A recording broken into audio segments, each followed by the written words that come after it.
Hai semuanya, kenalin nama aku Aldila Yulian Mahlinda dari jurusan Manajemen dan Administrasi Logistik Angkatan 19 kelas B, dan teman saya.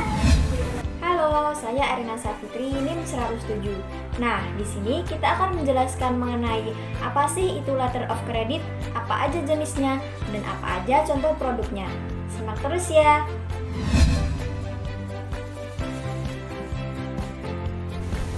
Letter of Credit atau LOC adalah janji membayar dari sebuah bank kepada eksportir yang terdapat di luar negeri. Jika bank yang mengeluarkan Letter of Credit atau LOC memiliki cabang di negara tempat eksportir berada, maka mereka bisa menjadi pihak beneficiary bank. Umumnya, importir dan eksportir sangat menyukai sistem pembayaran ini karena keamanannya yang terjamin. Nah, keuntungan menggunakan Letter of Credit atau LOC, sistem pembayarannya merupakan salah satu yang paling disukai karena kemudahan dan keamanannya. Pembayarannya tetap aman karena berada dalam otorisasi pihak perbankan.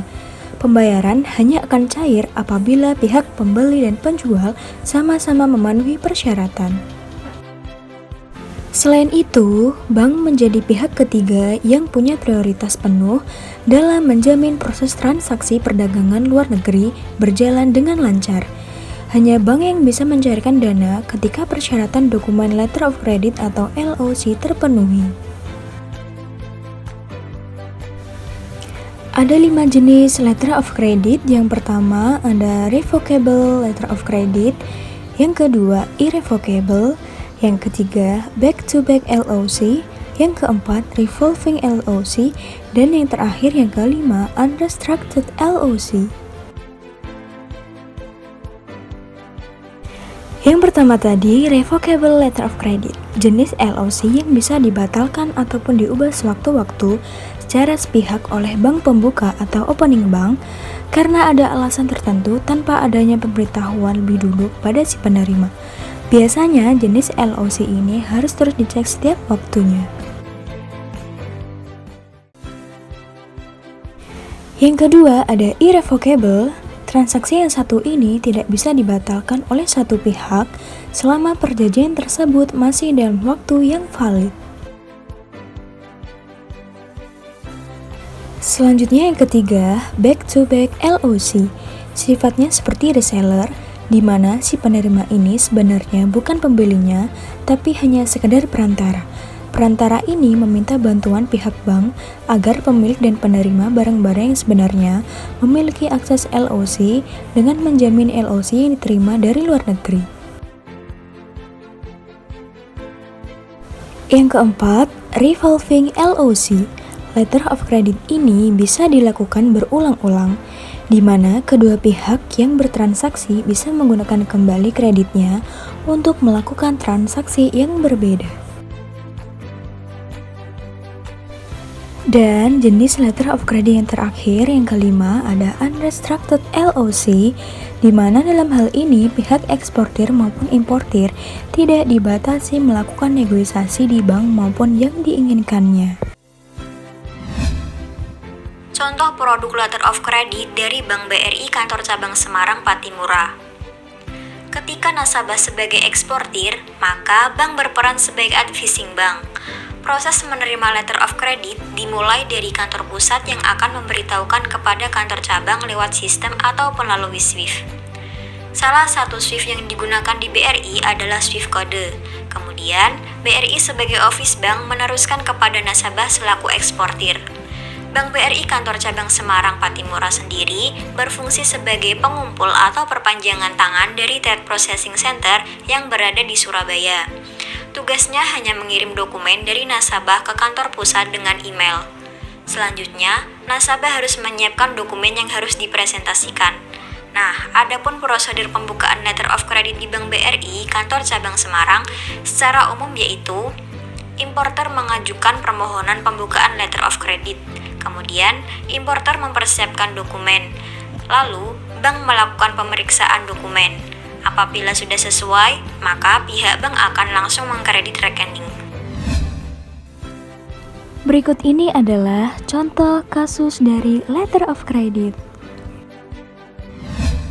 Anda memasuki zona bisnis di Sapa Indonesia Pagi, Saudara. Kejahatan 17 tahun silam yang membuat BNI kebobolan 1,7 triliun rupiah kembali mencuat setelah pelaku penggelapan dana kredit yaitu Maria Pauline Lumowa tertangkap. Nah, bagaimana kronologi dan juga alur kejahatan lewat skema kredit ekspor impor fiktif ini? Berikut ulasannya. Maria Pauline Lumowa adalah luka lama bagi Bank Negara Indonesia alias BNI. Alih-alih mendapat margin keuntungan, BNI justru kebobolan uang sampai 1,7 triliun rupiah dari surat kredit fiktif. Bagaimana kronologi kejahatan perbankan ini dimulai? Bagaimana pula cara kerja surat kredit alias letter of credit dalam proses ekspor impor? Kami coba jelaskan dengan kronologi sederhana. Kejahatan Maria Pauline Lumowa pada BNI terjadi pada Juli 2002 sampai dengan Agustus 2003. Bagaimana caranya?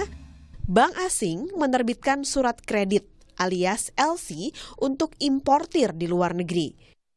Mereka disebut dengan opening bank atau bank pembuka alias penerbit LC alias penjamin kredit. Saat itu adalah Rosbank Switzerland, Dubai Bank Kenya, The Wall Street Banking Corporation, dan Middle East Bank Kenya. Jenis barang yang dicantumkan Maria Pauline Lumowa lewat Gramarindo adalah pasir kuarsa dan minyak residu. Tujuannya dua negara, yaitu Kongo dan Kenya. Masalahnya, ini diduga fiktif karena transaksi yang menjadi underlying penerbitan tidak ada. Artinya, belum ada kejelasan apakah bank asing itu benar menerbitkan LC atau LC dibuat oleh Maria Lumowa. Tapi, kalau benar bank asing menerbitkan, berarti dokumen pendukung atas penerbitan LC itu mungkin palsu. Lalu bagaimana posisi BNI? Di sini BNI bertindak sebagai bank penerus LC alias yang punya duit keras senilai 1,7 triliun rupiah. Beneficiary alias penerima LC di sini adalah eksportir, yaitu Maria Pauline Lumowa. Ia mengajukan permohonan diskonto wesel ekspor berjangka alias kredit ekspor atas sejumlah yang tadi disebut pada BNI sebagai bank penerus LC dan disetujui. Uang dari BNI sebagai hasil ekspor cair ke beneficiary alias penerima, yaitu Gramarindo Group, senilai 1,6 triliun, dan Petindo Group, senilai 105 miliar rupiah. Masalah muncul setelah beberapa tagihan jatuh tempo, opening bank atau penerbit LC yang di awal disebut bank asing tidak bisa membayar kepada BNI. Nasabah sekaligus eksportir di sini adalah Maria Pauline Lumowa dan tidak bisa mengembalikan uang hasil ekspor yang sudah dicairkan BNI sebelumnya. Setelah diusut kepolisian, ternyata kegiatan ekspor oleh Gramarindo milik Maria Pauline Lumowa tidak pernah terjadi. BNI bisa kebobolan karena keterlibatan orang dalam alias karyawan yang sengaja menyembunyikan keanehan pencairan LC.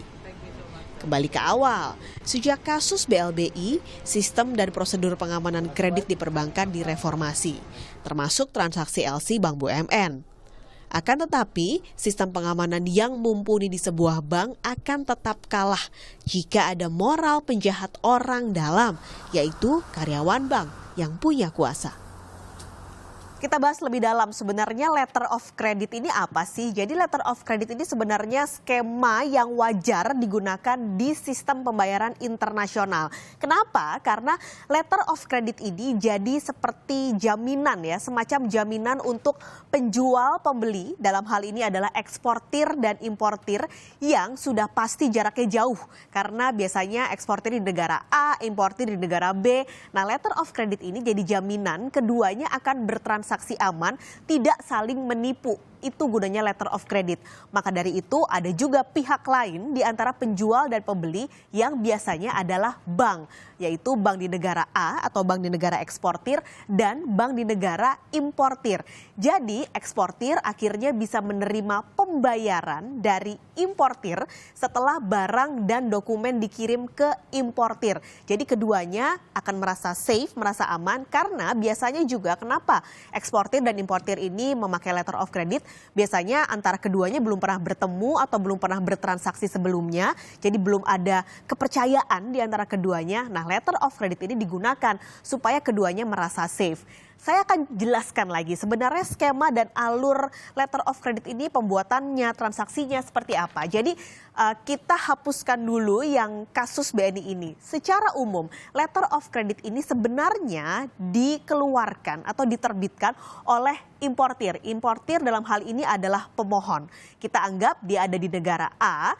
Nah, biasanya dia akan menunjuk bank penerbit di negara asal importir, berarti di negara A juga, untuk menjadi bank yang akan mengeluarkan LC.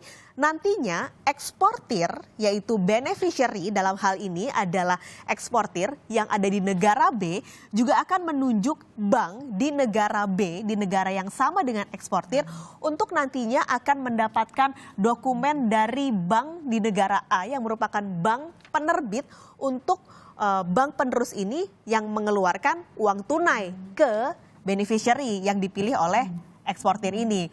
Tapi permasalahannya sebenarnya kan rumit ya, rumit banget gitu. Kayaknya fraud terjadi di sini tuh harusnya bisa ditekan. Tapi permasalahan yang terjadi adalah kenapa bisa terjadi fraud di BNI tersebut.